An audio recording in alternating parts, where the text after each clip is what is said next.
Hindi.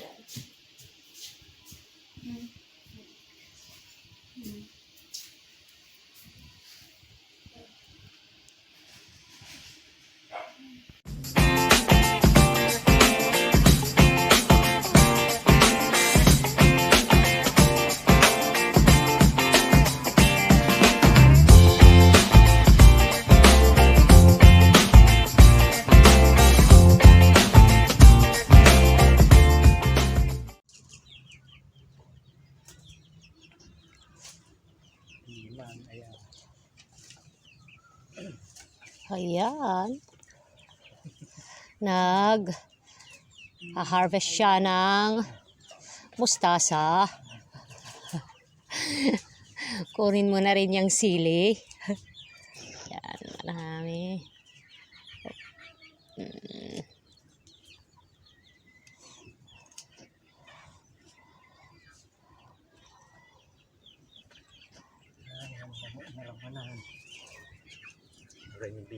What are you doing, Chicks?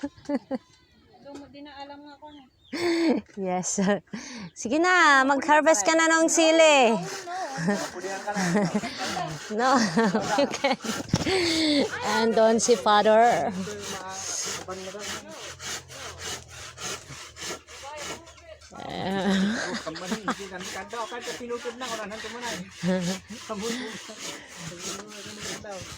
Ayan, yes.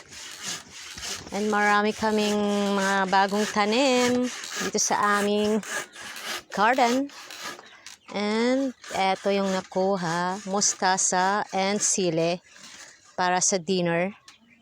At gagawin naming buro, yung mustasa. Buro ba yun, ate? Okay. At yung sili, ihahalo ko sa lulutuin kong bola-bola ng puso ng saging.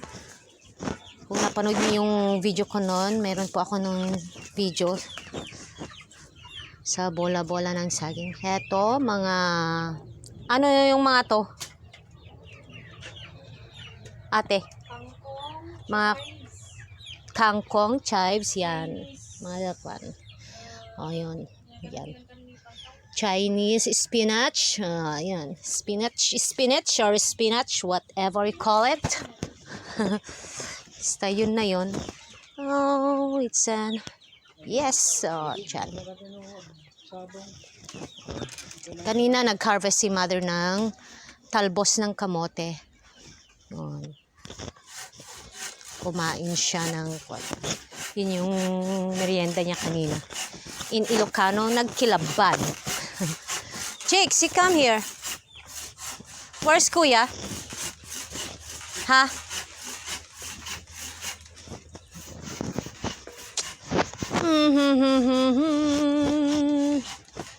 Pinuputol ni Father yung puno. Kasi alwadang baka matingnan ka. Baka mahulog ka dyan, Father. Ayun, doon sa may mga pananim silang mga mais at may mga bata din naglalaro doon sa bukid. Doon sila. Ayan. Doon. Kita ba? Yun yung mga bata. Ayun.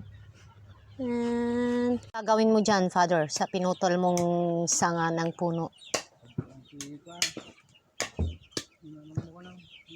Naputol kanina yung interview natin kay Father kung anong gagawin niya sa pinutol na niyang sanga ng puno. Ang gagawin niya doon is gagamitin ni Mother para sa mga orchids niya. Okay?